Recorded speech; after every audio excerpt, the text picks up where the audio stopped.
வணக்கம் மக்களே! இந்த வீடியோல நம்ம சில பங்குகள் பற்றியான அப்டேட்டும், ஜெனரல் மார்க்கெட் அப்டேட்டும் டிஸ்கஸ் பண்ண போறோம். அதுக்கு முன்னாடி வெப்சைட்ல ஒரு ஆர்டிக்கிள் வந்து போஸ்ட் பண்ணியிருக்கேன். ஸோ அதோட லிங்க் இந்த டிஸ்கிரிப்ஷன் கீழ குடுக்குறேன். ஸோ செக் பண்ணி பாருங்க. அந்த ஆர்டிக்கிள்ல என்ன வந்து இடம் பெற்றிருக்குன்னா, ஸோ இப்ப நடந்துட்டு இருக்கக்கூடிய பஞ்சாயத்து, க்ரூட் ஆயில் விலை உயர்வு, தங்கத்தின் விலை உயர்வு, ஸோ கச்சா எண்ணெய் விலை உயர்வு, போர் பதற்றங்கள், இதே மாரியான சூழ்நிலை வரலாற்றில் இதுக்கு முன்னாடி வந்து ஏற்பட்டிருக்கு. அதுவும் இப்ப என்னென்ன நாடுகள் அந்த பஞ்சாயத்துல இடம் பெற்றிருக்கோ, அதே நாடுகள் தான் அப்பவும் வந்து இடம் பெற்றிருந்தது. எப்போ? கரெக்ட்டா பார்த்தீங்கன்னா, ஒரு 50, 55 வருஷத்துக்கு முன்னாடி இதே சம்பவம் ஏற்பட்டிருக்கு. இப்ப திரும்ப பார்த்தீங்கன்னா, அதே சம்பவம் வந்து நம்ம மார்க்கெட்ல ஏற்பட்டுட்டு இருக்கு. ஸோ அந்த மாரியான ஒரு நிகழ்வு ஏற்படுமா? ஸோ இந்த மாரி ஏதாச்சும் ஏற்பட்டதுன்னா நம்ம என்ன பண்ணணும்? ஸோ மார்க்கெட்ல என்ன மாரியான முடிவுகள எடுக்கணும்? அப்படிங்கிறத பற்றி அந்த ஆர்டிக்கிள்ல ரொம்ப ஷார்ட்டா தான் வந்து நம்ம எழுதியிருக்கோம். பெரிய அளவுக்கு கூட விவரிச்சு கூட எழுதல. ஸோ எப்படி இருக்குங்கிறத பார்த்துட்டு, ஸோ அது கண்டிப்பா பயனுள்ளதா இருக்கும் இப்ப இருக்கக்கூடிய சிச்சுவேஷனுக்கு அப்படின்ட்டும் நான் எக்ஸ்பெக்ட் பண்ணி அந்த ஆர்டிக்கிள வந்து போஸ்ட் பண்ணியிருக்கேன்.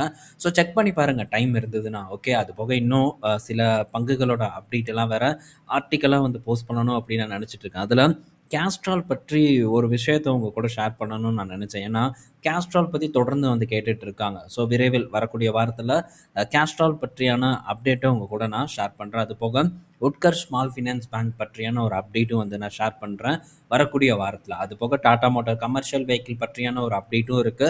ஸோ ஆல்மோஸ்ட் பார்த்தீங்கன்னா 2 ஆர்டிக்கிள் ரெடி ஆயிருச்சுன்னா ஒரு ஆர்டிக்கிள் தான். ஒரு நாளைக்கு 1 அப்படின்ட்டு வந்து நம்ம போடுறதுக்கு வந்து ட்ரை பண்ணலாம். ஸோ அடுத்தது வாட்ஸ்அப் குரூப் பார்த்தீங்கன்னா, நெறைய பேருக்கு இல்லாம போயிருக்கும். அத க்ளோஸ் பண்ணியாச்சு. என்ன ரீசன்னா, ஏதோ கைட்லைன்ஸ ஃபாலோ பண்ணல அப்படின்னு சொல்லிட்டு, அவங்க வந்து இத குடுத்துட்டாங்க. ஸோ அது அப்புறம் எதுக்கு அப்படின்னு சொல்லிட்டு நான் அந்த வாட்ஸ்அப் சேனல வந்து க்ளோஸ் பண்ணிட்டேன். ஸோ நம்ம அதில ஜஸ்ட் வந்து 2 லிங்க்க தான் போட்டோம். வெப்சைட்டோட லிங்க்கு. அதுக்கே என்னமோ கைட்லைன்ஸ் வந்து ஃபாலோ பண்ணல அப்படின்ட்டு, அவங்க வந்து அவங்க சைட்ல இருந்து நம்மள பிளாக் பண்ணியிருக்காங்க. ஸோ எதுக்கு அப்படி ஒண்ணும் யூஸ் பண்ண வேண்டாம் அப்படின்ட்டு அந்த சேனல க்ளோஸ் பண்ணியாச்சு. இன்னும் நம்ம அப்டேட் எப்பவும் போல டெலகிராம்லயே வந்து நான் ஷேர் பண்றேன். ஓகே. ஸோ நெக்ஸ்ட் நம்ம இன்னைக்கு டே அப்டேட்குள்ள போவோம். ஸோ இப்போதைக்கு நம்ம மார்க்கெட் ஆல்மோஸ்ட் ஒரு நல்ல சப்போர்ட்ல தான் எடுத்து க்ளோஸ் ஆயிருக்கு. ஸோ வரக்கூடிய இந்த வாரத்தில நம்ம மார்க்கெட் பிரஷர ஃபேஸ் பண்ணுமான்னு கேட்டா, இப்ப இருக்கக்கூடிய சூழ்நிலைய பார்த்தா பிரஷர ஃபேஸ் பண்ணும் அப்படின்னு தான் நான் எக்ஸ்பெக்ட் பண்றேன். ஏன்னா, ஸோ ஒரு பக்கம் அமெரிக்கா ஆ ஊன்னு கத்திட்டு இருக்கான். இன்னொரு பக்கம் ஈரான் ஒரு ஒரு பக்கம் கத்திட்டு இருக்கு. ஸோ இது ரொம்ப பெரிய பதற்றத்த தான் ஏற்படுத்தியிருக்கு. ஸோ அந்த வகையில இப்போ அமெரிக்கா தரப்புல இருந்து ட்ரம்ப் என்ன சொல்லியிருக்காருன்னா, நான் உங்களுக்கு குடுத்த 10 நாள் டைம் வந்து முடிஞ்சாச்சு. இன்னும் 1 நாள் தான் வந்து பெண்டிங் இருக்கு. ஸோ நீங்க நாங்க சொல்றத கேட்கலன்னா, உங்க நியூக்ளியர் பவர் பிளான்ட்ல வந்து நாங்க தாக்குதல் நடத்துவோம் அப்டின்ட்டு அ ட்ரம்ப் தரப்புல இருந்து சொல்லியிருக்காங்க. அது போக ஸோ அந்த இடத்துல இருந்து நெறைய டெக்னிக்கல் ஒர்க் பண்ணக்கூடிய ஒர்க்கர்ஸ ரஷ்யா பார்த்தீங்கன்னா, வெளிய கிளம்பி வர சொல்லியிருக்காங்க. ஸோ இதெல்லாம் வச்சு பார்க்கும்போது மேபி ஒரு அட்டாக்க வந்து இந்த நியூக்ளியர் பிளான்ட்ல நடத்திருமோ அமெரிக்கா அப்படிங்கிற மாரியான ஒரு பதற்றம் வந்து பெரும் அளவுக்கு மிடில் ஈஸ்ட்ல நிலவிட்டு இருக்கு. ஸோ இதுக்கு ஈரான் என்ன சொல்றாங்கன்னா, ஸோ என்னமோ அணு ஆயுதத்துக்கு நாங்க வந்து எதிரானமோ, அணு ஆயுதத்த நாங்க பயன்படுத்தக்கூடாதுன்னு சொல்லிட்டு, அமெரிக்கா இப்ப என்ன பண்ணுது அப்படிங்கிறத பாருங்க அப்படின்ட்டு அவங்க ஒரு பக்கம் வந்து சொல்றாங்க. நியாயமான ஒரு விஷயம் தானே. ஸோ எதுக்கு போயிருக்கான்? என்ன பண்ணிட்டு இருக்கான்? அப்படின்ட்டு தான் எல்லாரோட கேள்வியும் வந்து இருக்கு. ஸோ யாருக்கு கேட்கறதுக்கு தைரியம் இல்ல. அதுதான் ஏன் ரஷ்யா கேட்கல, சீனா கேட்கல, யாருனாலயும் போய் கேட்க முடியாது. அதுதான் இப்போதைக்கு உலகத்துல இருக்கக்கூடிய ஒரு விஷயமா இருக்கு. ஸோ அவன எதுக்க ஆளே இல்லடா அப்படிங்கிற மாரியான ஒரு நிலைமையில அமெரிக்கா இருந்துட்டு வந்துட்டு இருக்கு. ஸோ அதனால அவன் இஷ்டம் போல பார்த்தீங்கன்னா, என்ன வேணா பண்ணலான்ட்டு பண்ணிட்டு இருக்கான். இப்போ இந்த அணு நியூக்ளியர் பிளான்ட்ட வந்து தாக்குனா, ஸோ இது ஈரானுக்கு மட்டும் பாதிப்பு இல்ல. மிடில் ஈஸ்ட்ல இருக்கக்கூடிய பல நாடுகளுக்கும் இதனால பாதிப்பு ஏற்படும் அப்படின்ட்டு ஈரான் தரப்புல இருந்து அப்டேட் வந்திருக்கு. ஸோ ஆல்ரெடி இதுக்கு முன்னாடியே ஒரு 3 முறை அட்டாக் வந்து இந்த நியூக்ளியர் பவர் பிளான்ட் பக்கத்திலேயே வந்து நடத்தியிருக்கிறதாவும் தகவல் எல்லாம் நமக்கு வந்திருக்கு. ஸோ என்ன ஆக போகுதுன்னு தெரியல. வெயிட் பண்ணி பார்ப்போம். இதே நிலைமையில ஈரான் சும்மா இல்ல. குவைத்தோட ரிஃபைனரியில ஒரு போடு போட்டுட்டாங்க. ட்ரோன் அட்டாக் பண்ணியிருக்காங்க. இந்த ட்ரோன் அட்டாக்னால அவங்களுடைய ரிஃபைனரி பெருமளவுக்கான ஒரு பாதிப்ப வந்து அடைஞ்சிருக்கிறதா நமக்கு தகவல் கிடைச்சிருக்கு. ஸோ இது குவைத் மீதான தாக்குதல். அடுத்தது பார்த்தீங்கன்னா, அபுதாபியில ஒரு தாக்குதல். ஸோ அபுதாபிலயும் பார்த்தீங்கன்னா, போட்டு அடிச்சு எரிஞ்சிட்டு இருக்காங்க. பெட்ரோகெமிக்கல் பிளான்ட்ட உடைச்சுட்டாங்க. ஸோ அந்த இடத்துல பெரிய அளவுக்கான பொருட்சேதம் வந்து ஏற்பட்டுட்டு வந்துட்டுருக்கு. ஸோ பெரிய அளவுக்கான ஒரு ப்ராப்ளம் தான் எஸ்கலேட் ஆயிட்டுருக்கு. இது போக இந்த F-35 அடிச்சு உடைச்சாங்கல்ல, அதோட பைலட் வேற காணோம். என்ன ஆனாங்க அப்படின்னு தெரியலன்னாங்க. 2 நாடுகளும் தேடிட்டு இருந்தது. ஆனா, அந்த பைலட் இப்போ அமெரிக்கா கையிலேயே அமெரிக்காக்காரங்க கிட்டயே வந்து கிடைச்சிட்டதாவும், அது ஒரு பதிவும் வந்து நான் பார்த்தேன். உண்மையா பொய்யான்ட்டு தெரியல. ஸோ எப்படி வந்து அந்த பைலட்ட வந்து அமெரிக்காக்காரங்க காப்பாத்துனாங்க அப்படிங்கிறதும் சர்ச்சைக்குரிய ஒரு விஷயமா தான் இருக்கு. ஏன்னா அமெரிக்காக்காரன் எப்படியும் உள்ள பூந்தரலாம். ஒண்ணும் புடிச்சு தேடி எல்லாம் எடுக்க முடியாது. ஏன்னா, இவங்க நாடு விட்டுருவாங்களா என்ன அமெரிக்காக்காரன் உள்ள இறங்கி எல்லாம் பண்றதுக்கு. ஸோ, இதெல்லாம் மர்மமான ஒரு விஷயமா தான் இருக்கு. சரி ஓகே கேட்டுக்குவோம் அப்படின்னு சொல்லிட்டு கேட்டுக்கலாம். ஸோ, இதெல்லாம் தான் பார்த்தீங்கன்னா, இப்போதைக்கு நடந்துட்டு இருக்கக்கூடிய ப்ராப்ளம். ஸோ, சண்டே இந்த வீக்கெண்ட்ல ஏதாச்சு ப்ராப்ளம் சால்வ் ஆகுமோ அப்படின்னு நம்ம எதிர்பார்த்தோம். ஆனா, எதுவும் வந்து ஏற்படல. மாறா ஸோ, வீக்கெண்ட்ல பெரும் அளவுக்கான ஒரு பதற்றம் தான் ஏற்பட்டிருக்கு. மேபி நைட்டு ட்ரம்ப் தூக்கத்துல எந்திரிச்சு அப்படியே ஏதாச்சும் பிளேட்ட மாத்தி போட்டா, மேபி மார்க்கெட் பாசிட்டிவா ஓப்பன் ஆகலாம். அதர்வைஸ் நம்ம மார்க்கெட்ல ஒரு சரிவு ஏற்படுவதற்கான வாய்ப்பு ரொம்ப அதிகமா இருக்குன்னு நான் நினைக்கிறேன். ஸோ நிஃப்டின்னு மட்டும் இல்ல, பல பக்கமும் வந்து சரிவு அடைஞ்சுட்டு தான் வந்திருக்கு. ஸோ இப்போதைக்கு இந்த எஃப்எம்சிஜி செக்டார் நல்ல இடத்துல இருக்கு. நம்ம எஃப்எம்சிஜி இடிஎஃப் எல்லாம் பெட்டரான ஒரு இடத்துல இருக்கு. அதே தான் பிரைவேட் பேங்க் இடிஎஃப்பும். ஸோ நான் இது 2யும் ஃபோக்கஸ் பண்ண மாட்டேன். ஏன்னா நான் ஆல்ரெடி வந்து பங்குகளா வந்து இந்த இடத்துல நான் ஃபோக்கஸ் பண்ணியிருக்கேன். அதனால நான் இடிஎஃப் பக்கம் நான் போகறதுக்கு விரும்பல. பட் முடியல.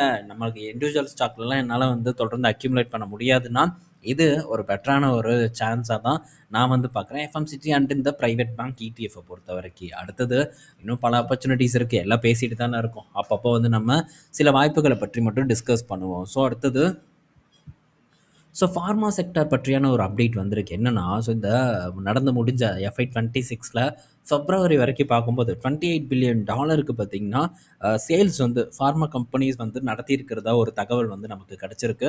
ஸோ பெரும்பாலும் பார்த்தீங்கன்னா, குளோபல் டிமாண்ட் தான். ஸோ இதில அமெரிக்காவுக்கு வந்து ஒரு 34% ரெவென்யூ வந்து அமெரிக்காவிலிருந்து ஜென்ரேட் பண்றாங்க. ஒரு 19% பார்த்தீங்கன்னா, யூரோப்ல இருந்தும் வந்து ஜென்ரேட் பண்றாங்க. ஸோ இது போக இன்னும் மற்ற பல நாடுகளுக்கும் இந்தியன் ஃபார்மா கம்பெனிஸ் வந்து எக்ஸ்போர்ட் பண்ணிட்டு தான் இருக்காங்க. ஸோ நம்ம ஃபார்மா இண்டஸ்ட்ரி டெஃபினட்டா ஒரு நல்ல வளர்ச்சி அடையும் ஒரு லாங் டேர்ம்ல அப்படிங்கிற எதிர்பார்ப்பும் வந்து இருக்கு. ஆனா, ஸோ இப்போ கொஞ்சம் வந்து ஸ்ட்ரகிள் ஆயிட்டு வந்துட்டு இருக்கு. சில கம்பெனிஸ் இறங்கிட்டு வந்துட்டு இருக்கு. ஸோ இந்த ஒரு டிப்ல அதாவது இப்போ நடந்துட்டு இருக்கக்கூடிய பஞ்சாயத்துல நமக்கு ஏதாச்சும் ஒரு பெஸ்ட்டான ஒரு இடத்துல கிடைக்குதாங்கிறத மட்டும் வெயிட் பண்ணி வந்து பார்ப்போம். ஸோ ஜஸ்ட் வந்து இந்த வார்னால மட்டும் ஃபார்மா கம்பெனிஸ்ல சரிவு ஏற்படல. ஸோ அடுத்த ஒரு பெட்டர் மார்ஜின் கொடுக்கக்கூடிய ஒரு ப்ராடக்ட் பார்த்தீங்கன்னா, ஃபார்மா கம்பெனிஸ்க்கு இல்லாம இருக்கு. இது ஒரு பெரிய கன்சர்ன். அதையும் வந்து நீங்க டெஃபினட்டா ஞாபகத்துல வச்சுக்கணும். ஸோ தொடர்ந்து ட்ராக் பண்ணுவோம். ஸோ வரக்கூடிய ரிசல்ட் பார்ப்போம். எப்படி இருக்குங்கிறதெல்லாம் பார்த்துட்டு அதுக்கப்புறம் ஒரு டிசிஷன் ஒரு ஒரு கன்க்ளூஷன வந்து ஃபார்ம் பண்றதுக்கு நம்ம ட்ரை பண்ணுவோம். So next auto sales data என்னென்ன மாடல்ஸ் நல்லா வித்திருக்கு அப்படிங்கிறத பற்றி டிஸ்கஸ் பண்ணுவோம் அப்படின்ட்டு சொன்னேன். விரைவில் அந்த டேட்டா நமக்கு கிடைச்சிரும்ன்ட்டு. ஸோ எதிர்பார்த்த மாதிரியே அந்த டேட்டா நமக்கு கிடைச்சிருச்சு. ஸோ இப்போ ஒரு கமெண்ட் பார்த்தேன். என்ன இருந்ததுன்னா, இந்த ஆட்டோ சேல்ஸ் எல்லாம் எதுக்குங்க பார்க்குறீங்க? எனக்கு புரியல. என்ன ரீசனுக்காக அத மாசம் மாசம் வந்து பார்க்குறீங்க? நானும் 2 வருஷமா வந்து பார்க்குறேன். ஸோ நீங்க தொடர்ந்து இத வந்து செக் பண்ணிட்டே இருக்கீங்களே, இதனால என்ன யூஸ் அப்படின்னு கேட்குறாங்க. ஸோ ஒவ்வொரு விஷயமும் யூஸ்ஃபுல்லான ஒரு விஷயம் அப்படிங்கிறத டெஃபினட்டா வந்து புரிஞ்சுக்கணும். ஸோ நிறுவனங்களோட பர்ஃபார்மன்ஸ் எப்படி இருக்கு? என்ன மாடல் நல்லா விக்குது? அந்த மாடல்ல இருந்து என்ன மார்ஜின் கிடைக்கும்? அப்படிங்கிறதெல்லாம் நம்ம இதன் மூலியமா தான் புரிஞ்சுக்க முடியும். ஏன்னா பல விஷயம் இருக்கு. ஸோ நீங்க எது இப்ப எப்படின்னா, நம்ம ஒரு சாப்பாடு சாப்பிடுறோம். கருவேப்பில இருக்கும், கொத்தமல்லி தழை இருக்கும். ஸோ இதெல்லாம் வந்து அதோட சாப்பிட்டா நமக்கு நல்லது தான். ஆனா அதெல்லாம் நம்ம ஒதுக்கி தான் வைக்கிறோம். வெறும் சோத்த மட்டும் திங்கிறோம். பட் அதோட சேர்த்து சாப்பிடும்போது இன்னும் கூடுதலான பலன்கள் உங்களுக்கு கிடைக்கும். நம்ம வேண்டான்னு சொல்லி ஒதுக்கக்கூடிய ஒரு விஷயம் உங்களுக்கு அடிஷ்னலா ஒரு பெனிஃபிட்ட வந்து ஏற்படுத்தி குடுக்குது. பட் எப்படி வந்து அங்க ஒதுக்கப்படுதோ, அதே மாரி மார்க்கெட்லயும் பல விஷயங்கள் வந்து அந்த மாரி ஒதுக்கப்பட்டுட்டு தான் இருக்கு. ஸோ அவங்கவங்களுக்கு எது சரின்னு படுதோ, அத பேஸ் பண்ணி தான் வந்து முடியும். பட் எனக்கு சரின்னு படுது. எனக்கு வந்து நான் செக் பண்றேன். நான் செக் பண்ற விவரங்கள ஸோ இந்த இடத்துலயும் ஷேர் பண்றேன். இதுதான் என்னுடைய ஒரு வேலையாவும் இருக்கு. ஸோ இப்ப நம்ம பார்ப்போம். இதுல மாருதி சுசுகியோட டிசைர் பார்த்தீங்கன்னா, நம்பர் 1 பொசிஷன்ல இந்த மார்ச் மாசம் வந்து இருக்காங்க. ஸோ இயர் ஆன் இயர்ல 37% குரோத் அதிகப்படியான ஒரு குரோத் அடைஞ்ச ஒரு மாடலா டிசைர் இருக்கு. 2வது நெக்ஸான் இல்லைங்க. நெக்ஸான் இடத்துல இருந்தது. இப்ப 3வது இடத்துக்கு போயிருச்சு. ஆனா 2வது இடத்துல பஞ்ச் வந்திருக்கு. ரீசன் என்னன்னா, ஸோ பஞ்ச் இப்ப அவங்களுடைய ஃபேஸ் லிஃப்ட்ட வந்து லான்ச் பண்ணாங்க. ஸோ ஃபேஸ் லிஃப்ட்டுக்கு டெஃபினட்டா ஒரு நல்ல வரவேற்பு இருக்கு நம்ம மார்க்கெட்ல. ஏன்னா, அந்த அளவுக்கு மாடல் பார்க்கும்போது ரொம்ப பக்காவா வந்து இருக்கு. ஸோ அதனால நல்ல ஒரு சேல்ஸ பார்த்தீங்கன்னா, பஞ்ச் இந்த மார்ச் மாசம் வந்து குடுத்துருக்காங்க.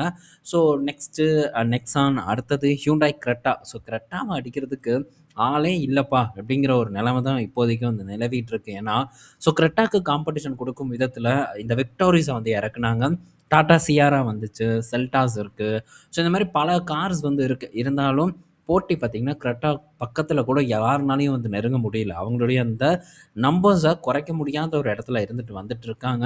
ஆனாலும் ஸோ இந்த விக்டோரிஸும் ஒண்ணும் அந்த அளவுக்கு மோசமாலாம் வந்து விக்கல. நல்ல ஒரு நம்பர்ஸ ப்ரொவைட் பண்ணியிருக்காங்க. இந்த மார்ச் மாசத்துல 11,062 வண்டி வித்திருக்காங்க. செல்டாஸ் 11,041 வண்டியா இருக்கு. சியாரா எங்கப்பா அப்படின்னு தேடி பார்த்தா, சியாரா இருக்கான். 9,000 வண்டி பார்த்தீங்கன்னா வித்திருக்காங்க. ஸோ நல்ல நம்பர்ஸ்ன்னு வந்து நம்ம சொல்லணும். சியாராவ பொறுத்தவரைக்கும் சேல்ஸ் வந்து பிச்சுட்டு போயிட்டுருக்கு. இருந்தாலும் ஒரு 2000 யூனிட்ஸ் பார்த்தீங்கன்னா, விக்டோரிஸ்க்கு கீழ தான் இந்த சியாராவோட சேல்ஸ் வந்து இருக்கு. ஸோ ஸ்டில் பார்த்தீங்கன்னா, விக்டோரிஸ் ஒரு நல்ல சேல்ஸ மாருதி சுசுகிக்கு ஏற்படுத்தி குடுத்துட்டு வந்துட்டுருக்கு. ஸோ ஓவராலா மாருதி சுசுகி இந்த டாப் 25ல பல இடத்துலயும் நிறைஞ்சிருக்கக்கூடிய ஒரு பிராண்டா இருக்கு. 40% மேலான மார்க்கெட் ஷேர கைவசம் வந்து வச்சிருக்காங்க. ஸோ அப்கமிங்கா மாடல்ஸும் வந்து இருக்கு. ஸோ இன்னும் வந்து லைனா லான்ச் பண்ணுவாங்க அப்படின்னும் நம்ம எதிர்பார்க்கலாம். பார்ப்போம் என்ன மாரியான ஒரு போட்டி நம்ம மார்க்கெட்ல நடக்குதுன்ட்டு. ஸோ நெக்ஸ்ட் பார்த்தீங்கன்னா, மகீந்திரா கிட்ட இருந்து ஒரு அப்டேட்டு. என்ன அப்டேட்னா, மகீந்திரா இந்த FY 26ல எலக்ட்ரிக் இந்த 3 வீலர் சேல்ஸ்ல நம்பர் 1 பொசிஷன்ல பார்த்தீங்கன்னா இருக்காங்க. ஸோ இது புதுசா லான்ச் பண்ண ஆட்டோ. இது நம்ம ஆல்ரெடி வந்து இந்த மாடல் லான்ச் பண்ண அப்பவே நம்ம டிஸ்கஸ் பண்ணியிருந்தோம். ஸோ இடத்த இந்த வருஷமும் வந்து தக்க வச்சிருக்காங்க. எலக்ட்ரிக் 3 வீலர பொறுத்தவரைக்கும் 2வது இடத்துல பஜாஜ் ஆட்டோ இருக்காங்க. 3வது இடத்துல வேற ஏதோ ஒரு நிறுவனம் இருக்கு. அதுக்கு அடுத்தபடியா டிவிஎஸ் வந்து இருக்காங்க. பட் காம்படிஷன் அதிகமாகும். பஜாஜ் மேபி மகேந்திராவை ஓவர்டேக் பண்ணாலும் பண்ணலாம். ஆனா, அதையும் நம்ம தொடர்ந்து ட்ராக் பண்ணிட்டு வருவோம். ஸோ இந்த 3 வீலர் சேல்ஸ்லயும் மகேந்திரா நிறுவனம் பார்த்தீங்கன்னா, உள்ள பூந்து ஒரு கலக்கு கலக்கிட்டு இருக்காங்க. இது தொடருதா அப்படிங்கிறத நம்ம பொறுத்திருந்து வந்து பார்க்கணும். ஸோ ஏன்னா, நம்ம மகேந்திராவை இப்போ ஃபோக்கஸ் பண்ணலாம் அப்படிங்கிற ஒரு இடத்துல வந்து நின்னுட்டு இருக்கோம். ஸோ விரைவில் ஃபோக்கஸ் பண்ணுவோம். அந்த டைம்ல ஒரு நல்ல ஒரு கன்விக்ஷனோட பை பண்ணணும்னா, எல்லாத்தையும் வந்து நம்ம தெரிஞ்சு வச்சுக்கணுங்கிறது என்னோட கருத்து. அடுத்தது ஸோ சிபிசிஎல் பற்றியான ஒரு அப்டேட் வந்திருக்கு. என்னன்னா, சிபிசிஎல் இது ஐஓசிஎல்லோட ஒரு கம்பெனி, ஒரு சப்சிடரி கம்பெனி அப்படின்னு நம்ம சொல்லலாம். ஸோ மணாலியா ஏதோ ஒரு இடத்துல பார்த்தீங்கன்னா, ஒரு 10 அதாவது நல்ல ஒரு ரிஃபைனிங் கெப்பாசிட்டிய வச்சிருக்கக்கூடிய ஒரு நிறுவனமா இந்த சிபிசிஎல் வந்து இருக்காங்க. ஸோ இப்ப இந்த சிபிசிஎல் என்ன பண்றாங்கன்னா, அவங்க ஒரு ஓன் அவுட்லெட் ரீட்டெயில் அவுட்லெட்ட வந்து இப்போ ஓப்பன் பண்ணியிருக்காங்க. இதுல ஸோ சார்ஜிங் ஸ்டேஷனும் வந்து அமைய போறதா ஒரு தகவல் வந்து கிடைச்சிருக்கு. ஸோ இன்னும் வரக்கூடிய ஆண்டுகள்ல ஒரு 300 டூ 400 சார்ஜிங் ஸ்டேஷன், அதாவது இந்த ஃபியூயல் ரீட்டெயில் அவுட்லெட்டை வந்து அமைக்க போகிறதா ஒரு அப்டேட் வந்து கொடுத்துருக்காங்க. ஸோ புதுசாக ஒரு நிறுவனம் வந்திருக்கு ஃபியூயல் விற்கிறதுக்கு. இது ஒரு நல்ல பாசிட்டிவான ஒரு நியூஸ் இந்த சிபிசிஎல்லை பொறுத்த வரைக்கும். சூப்பர் அப்படிங்கிற பிராண்டுக்கு கீழே இந்த சிபிசிஎலோட இந்த அவுட்லெட் பார்த்தீங்கன்னா இயங்க ஆரம்பிச்சிருக்கு. ஸோ நெக்ஸ்ட்டு பார்த்தீங்கன்னா, அமுல் பிராண்ட் பற்றியான அப்டேட். அமுலுக்கு என்ன வந்திருக்குன்னா, FY 26ல 1,00,000 கோடியை தாண்டியிருக்கு அவங்களுடைய மொத்த டர்ன் ஓவர். இது போன வருஷம் பார்க்கும்போது 90,000 கோடி கிட்ட இருந்திருக்கு. 11%க்கு மேல அவங்களுடைய டர்ன் ஓவர் வந்து ரைஸ் ஆயிருக்கிறதா ஒரு தகவல் வந்து கிடைச்சிருக்கு. ஸோ ஒரு சூப்பரான ஒரு பெர்ஃபார்மன்ஸை கொடுத்துட்டு இருக்கக்கூடிய ஒரு இடத்துல அமுல் இருக்கு அப்படின்னே நம்ம சொல்லலாம்.